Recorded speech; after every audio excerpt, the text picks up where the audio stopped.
Thank you everyone for coming to the panel. So once again, thanks again to Tina and Vyas for showing up from EigenLayer. It's a very interesting solution that has come with a new paradigm shift for restaking in Ethereum.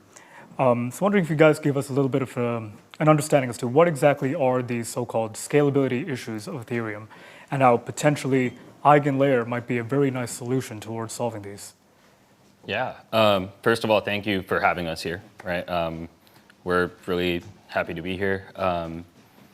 So from a scalability standpoint, I think a lot of this stems from Vitalik's approach to how Ethereum needs to scale with smart contract rollups. And EigenLayer itself is a security, an economic security, and a validation marketplace for builders primarily.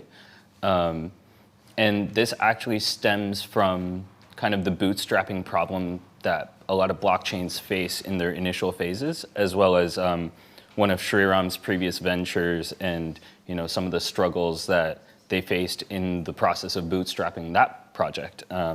And shout out to Professor Shea, who's in the audience today, who has been instrumental throughout our entire process.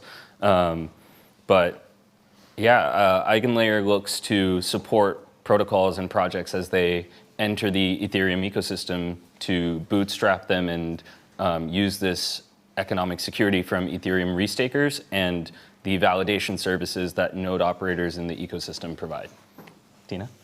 Yeah, and going off of Vyas's point, one thing I love about EigenLayer is traditionally, like as blockchain design has evolved, what we're seeing is that a lot of the powers of this three-sided marketplace is actually becoming a lot more centralized than we had the intention to. And a lot of the design of EigenLayer's architecture is trying to bootstrap decentralization and ensure that operators and validators have a say and the ability to contribute both for the block building process and also in governance, and that we're maintaining decentralization from a sequencing level all the way to a state of finality. So that's why I really love kind of the three-sided marketplace that is EigenLayer. Yeah, we look at Ethereum as like this decentralized cloud, essentially. And if Bitcoin pioneered decentralized trust, then Ethereum really pioneered like decentralized programmability, which is what spawned the DApp revolution phase.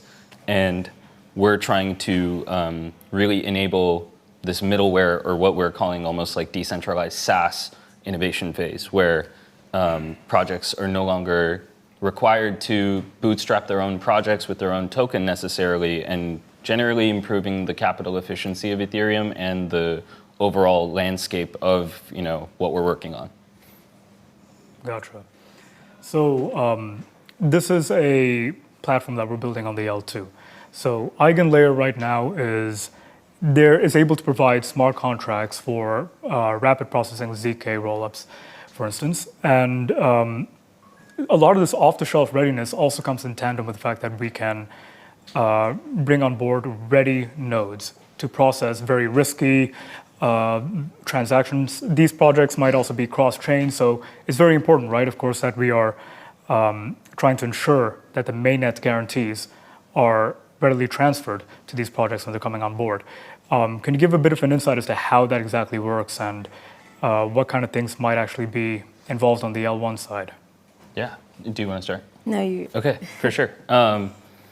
Yeah, I would say it's not just restricted to ZK rollups.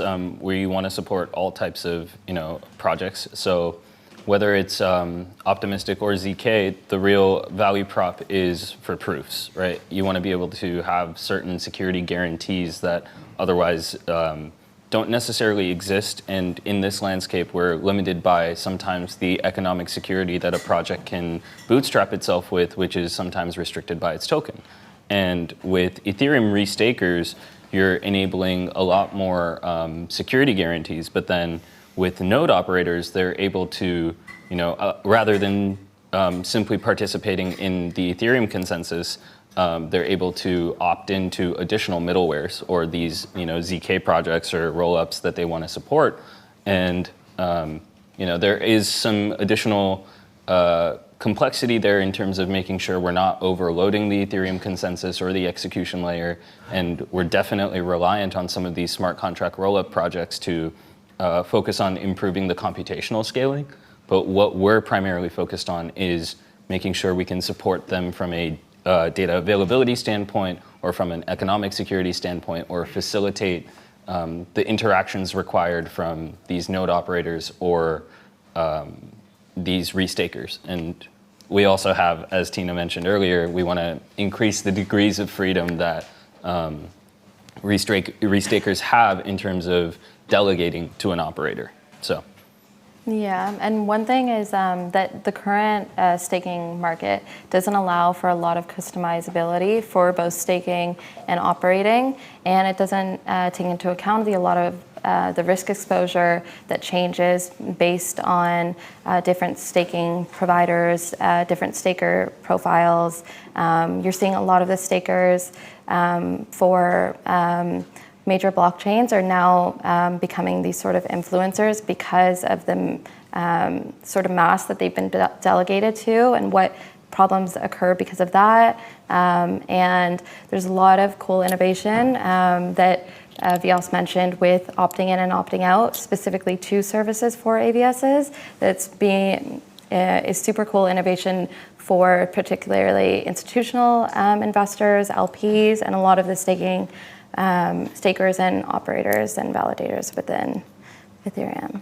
I think Tina touched on two really good points there, which is one, customizability, and two, open innovation, right? Open innovation is one of our core values that we believe in at EigenLayer, and we see ourselves as Ethereum's playground or Ethereum's incubator, where we're not trying to be an L1, we're trying to increase the programmability and the scope of what's possible within the Ethereum ecosystem, and whether that's bringing in, in our DA solution, more customizability for ZK rollups, or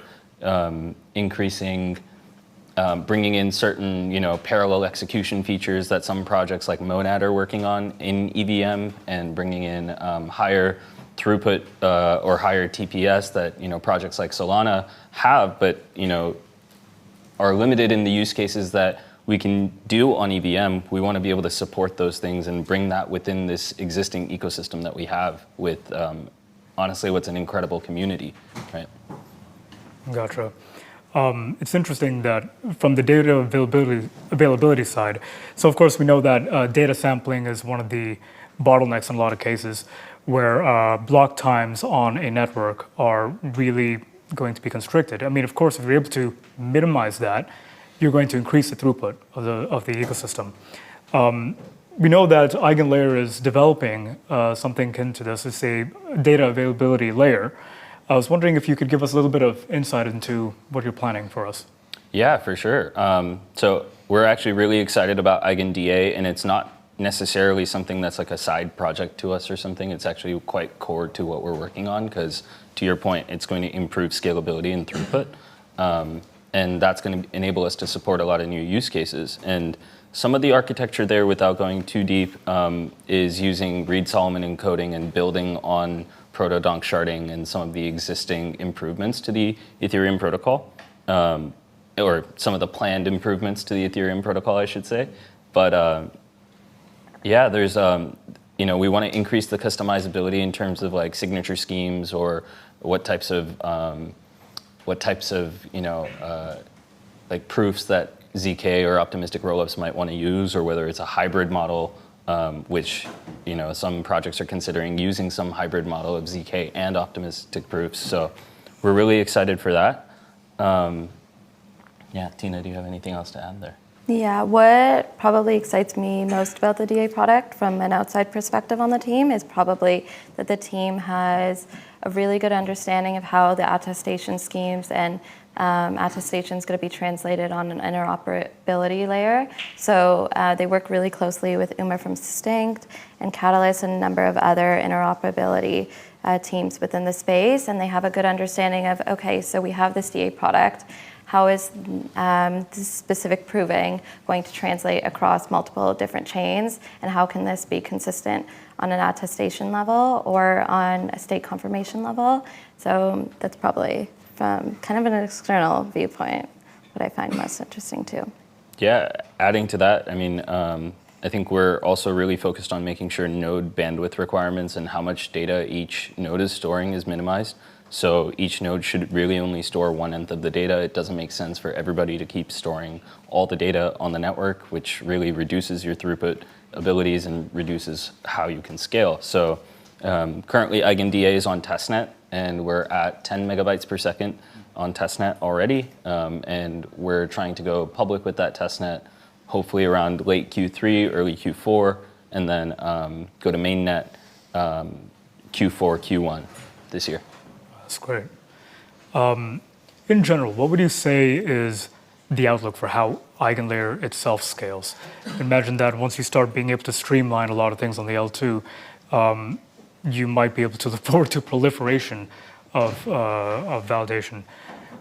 When you have something like that, is there something that we need to look into regarding the sustainability or like the improvements of the L1 itself in order to sustain that kind of computational load? Or is it something that isn't really the scope at the moment? Do you want to start? Okay, for sure. I would say, yeah, I want to go back to reiterating that we see ourselves as Ethereum's playground. We see ourselves as a way to incubate projects on Ethereum, and we're trying to increase the scope of the use cases that are possible within the ecosystem.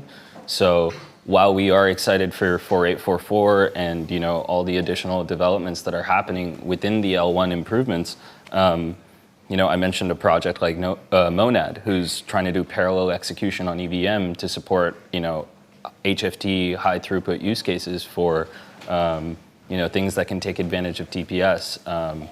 We also see, a necessity for increasing the throughput requirements because, one question that we have within the EigenDA team sometimes is if we wanted to make a dent in adoption, how would we support the throughput or the traffic demands of Web 2 solutions on Web 3 where the use cases make sense? And will the infrastructure be able to support or even handle something like that to transfer a high throughput application onto Web 3, right? If we want to increase the overall adoption of the space, it's important that the infrastructure is there because similar to how cloud in Web 2 enabled a lot of new use cases and abstracted away the infrastructure development for a lot of builders, we want to effectively be similar to cloud infra providers, but for blockchains, and abstract away the bootstrapping or the infrastructure required and really enable projects to focus what they're good on, which is innovation, right? And these builders are coming and they're not looking to be infra builders. They're not looking to build everything themselves. And so a modular ecosystem really needs to support a lot of great infra, which will precede those amazing use cases that we hope builders in the space will come and use Eigen for. Yeah, and I think Vyas goes into kind of this open innovation thesis, but right now it's really hard to be an infra builder. Fuel, who's in the audience as well, is a huge advocate of their UTXO model that is great for throughput, but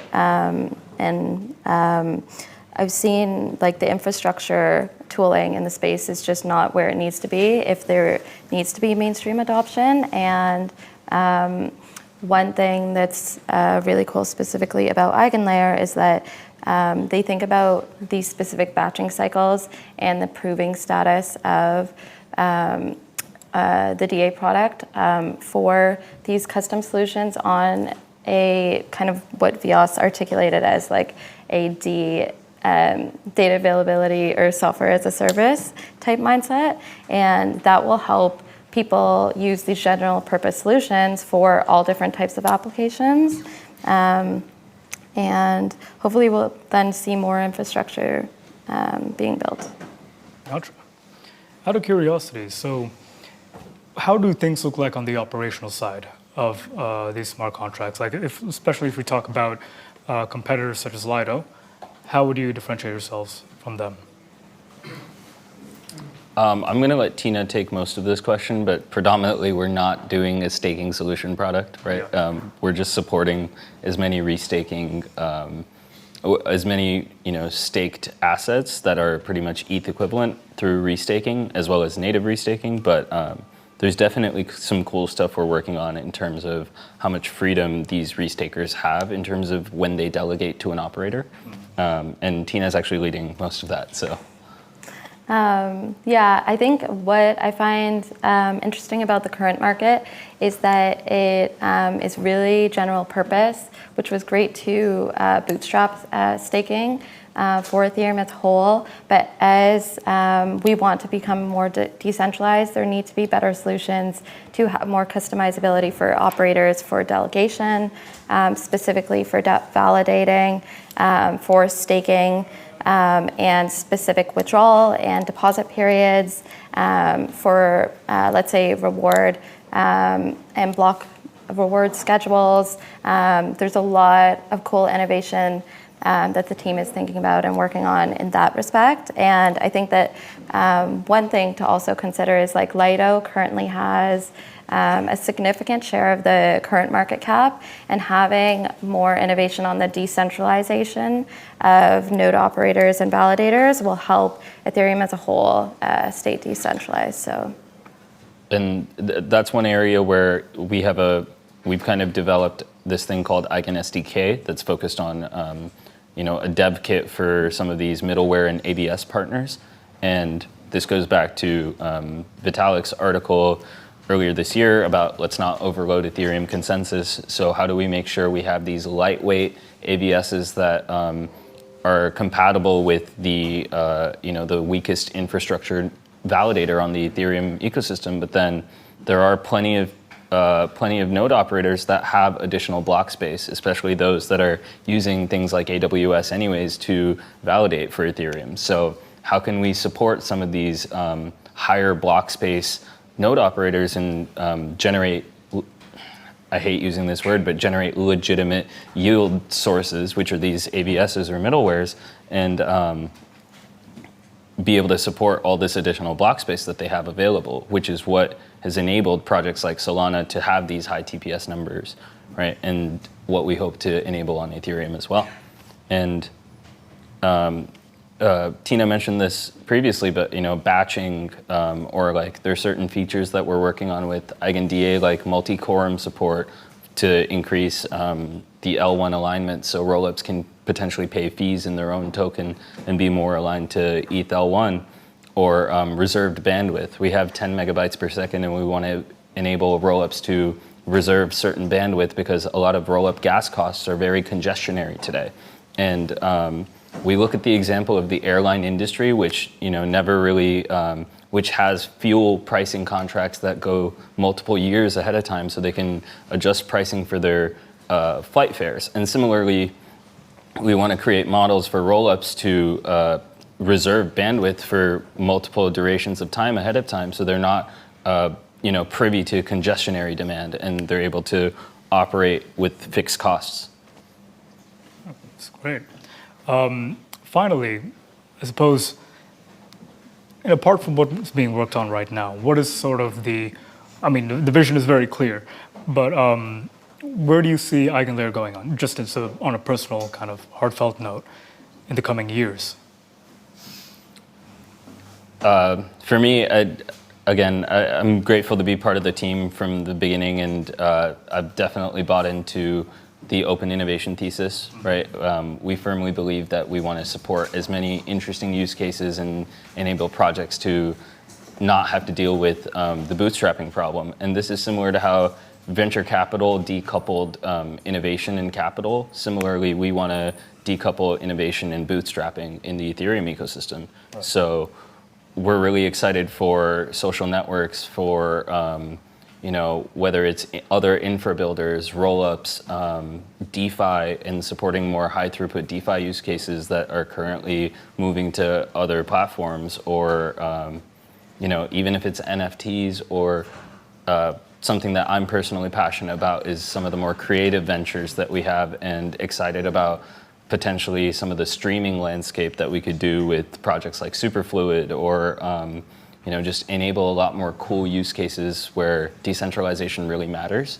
And I think actually Nick from Fuel mentioned this yesterday about the use cases don't necessarily dramatically change between Web 2 or Web 3. So we need to be very particular about where decentralization matters and how we can increase the industry-wide adoption and bring on those projects and those use cases that can really leverage this ecosystem. Right.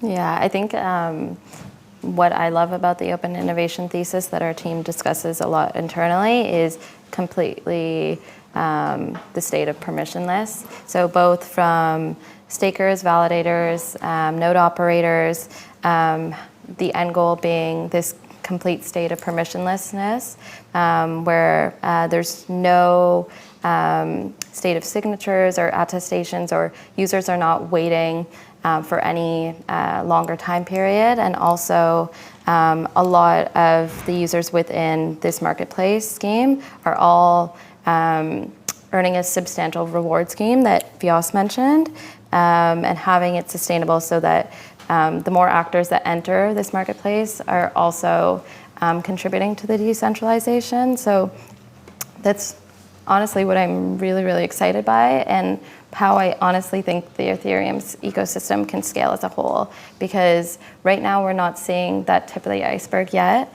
And hopefully when it becomes more tangible for infrastructure builders, we'll see that soon.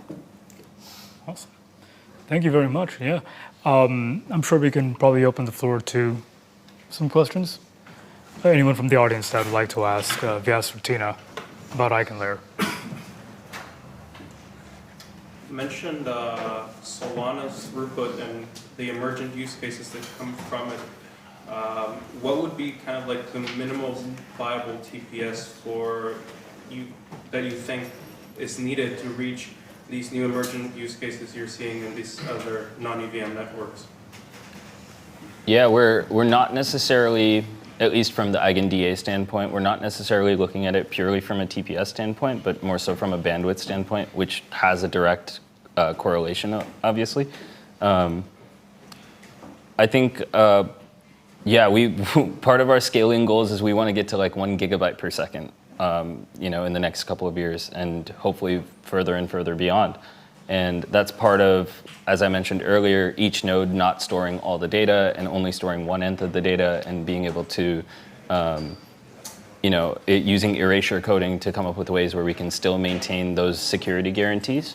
And from a throughput or TPS standpoint, I mean, I've mentioned Monad a couple of times, and I promise I'm not shilling them, but they're trying to do 10,000 TPS on EVM using parallel execution. And we're super excited for projects like that because, as I mentioned earlier, we're reliant on the Ethereum ecosystem for computational scaling.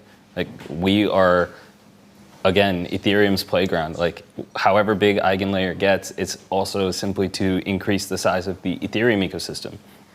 And what we can do with 10,000 TPS is really up to the builders. It's not necessarily up to us, but it's going to be really exciting to have some more HFT type projects in the space. It's going to be cool to have more interesting order book DEX designs. Yeah, really fun stuff, I think. And social networks or on-chain gaming, these are things that we want to support for sure. On-chain gaming doesn't necessarily have high value per bit, but it's one of those things with the law of large numbers, right? So each state update or each transaction update might not have high value per bit, but over the course of time, you can see what the benefits would be for projects like that. And AltLayer, who's working with us, they spooled up, the old game 2048, and they're doing each move in the game 2048 is a state update on chain using rollups built on EigenLayer. So, like, projects like that we're super excited about because they're pushing the limits of what's possible in the space. Right now, I understand the focus is on Ethereum, but do you understand Enter staking in the future more open to other kind of assets? Or? Yeah, we at EigenLayer are going to be focused on Ethereum predominantly. We do provide some feedback, some advisory roles to other projects that are building restaking on other chains. But from our standpoint, the Ethereum ecosystem is the largest community of builders, developers, node operators, and restakers, right, or stake. And some of us are ETH maxis, and we believe that a lot of these roads converge to Ethereum. So while we do support other projects building restaking on other chains, it's not something that we want to actively develop on. Part of it is also just focus theory, and we believe that like trying to do distributed development on multiple chains is just an absolute nightmare for us because it's already difficult in and of itself to execute our existing vision on Ethereum alone. Yeah, and I think a lot of these chains, you're already seeing them replicating, restaking themselves. So it's on their own volition, and naturally they're going to be inspired by a lot of the development that's happening with EigenLayer. You're already seeing this in Cosmos specifically, and also the Ethereum ecosystem gets a lot of inspiration from their restaking architecture, a lot of the delegation and node operator experience from other chains, specifically Cosmos. So I think you're going to see a lot of inspiration on that front, but EigenLayer is Ethereum native, and we're going to be continuing to focus on that. Do you integrate this DVT like Vault or SSB network? Sorry, didn't catch. How is the integration of EigenLayer and DVT, so distributed validator technology? Yeah, so we're thinking about the distribution of validators right now. Typically, for a lot of the major validators, the distribution is congested to like 3 primary states: the U.S., United Kingdom, and Russia, I believe, as the top leading validator providers. And I think within Ethereum, we have 500,000 validators. Other chains like Cosmos predominantly have like 30 to 50 validators.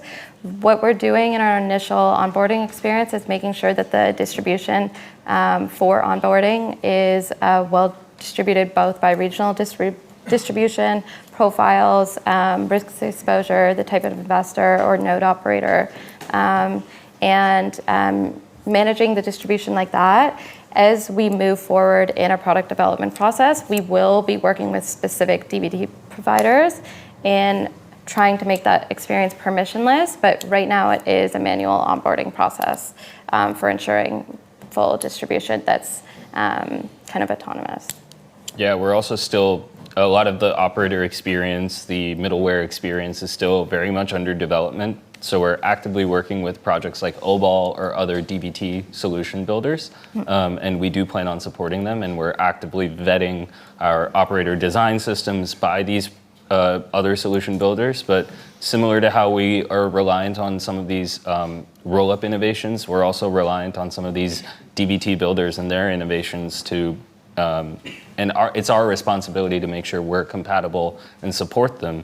But it's also our responsibility to make sure there's middlewares or there's projects that can really take advantage of this distributed validator tech. So. Yeah, and one thing I wanted to say about DVT is I think a lot of innovation on that front isn't going to come for a while, because you're seeing a lot of node operators right now actually operating a cluster of nodes and acting as multiple different node operators, and there's a lot of different edge cases that you have to consider both in the terms of governance and node operator validator experience that hasn't been solved yet or defined for DVT to actually be developed to where we need it to be.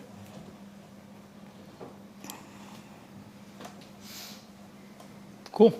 Well, once again, thank you, Vyas and Tina, for telling us all about EigenLayer and the projections for the future. It's really great to have you both, and I hope everyone got a much better understanding as to what we can look forward to. So yeah, I guess that's that for EigenLayer, and we're going to start moving on to understanding modularity, security paradigms with rollups on Ethereum. So thank you very much. Thank you for having us.